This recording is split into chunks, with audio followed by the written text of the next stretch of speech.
remote start, automatic, push start, and recoil start.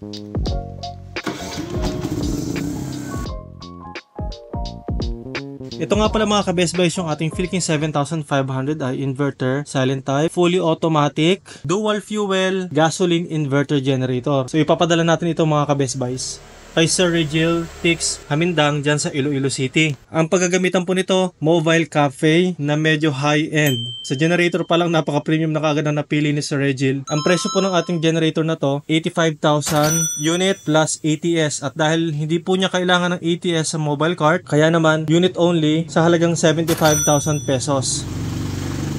Napakamahal kung tutuusin ang generator na to, pero silipin natin kung ano-ano yung meron sa unit na to para ma-appreciate ninyo yung presyo niya sa performance niya. Sa panel pa lang mga ka-Best Buys, makikita mo na premium looks na hinaharap mo sa isang generator. Yung main switch, nakita nyo, nag-flash agad yung digital display niya. Low idle on para mas matipid yung ating gasoline consumption. Sa mga gumamit nito sa pinakamababang power, umabot ng 15 hours yung isang full tank ng ating generator. Full tank nga pala nito ay 13.5 liters of gasoline. So halos wala pang 1 litro, isang oras yung gasoline consumption nito sa pinakamababang loads. Ang maximum power nito is 7,500 watts sa gasoline at 6,000 watts rated. Ang kanyang max power naman kapag LPG yung fuel natin ay 6 kVA, 5.5 naman ang kanyang rated power. Selector para sa gasoline or LPG, inlet ng LPG, carbon monoxide sensor, kanyang push start reset para kung sakali mag-overload man yung ating generator,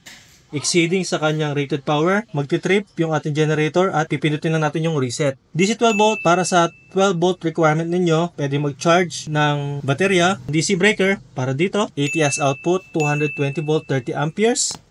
Ito naman yung 50 amperes niya. Digital display, 5-in-1, fuel gauge, actual load consumption from 0 to 100%.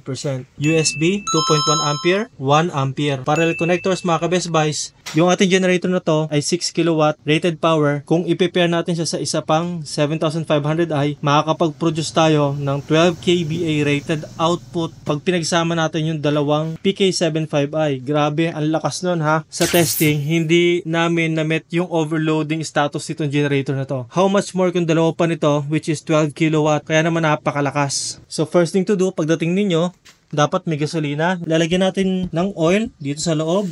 I-on na switch. At dahil nga maraming option yung generator na to sa pag-start, which is remote start, automatic, push start, and recoil start. So syempre, doon ako sa pinaka-convenient. Dito tayo sa remote start.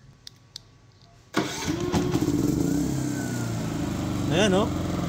Ganun siya kabilis. Tapos dito naman natin patayin. Gamitin naman natin yung start.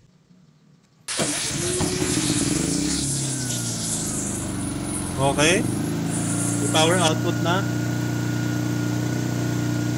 Dito naman natin patayin sa kanyang start and stop.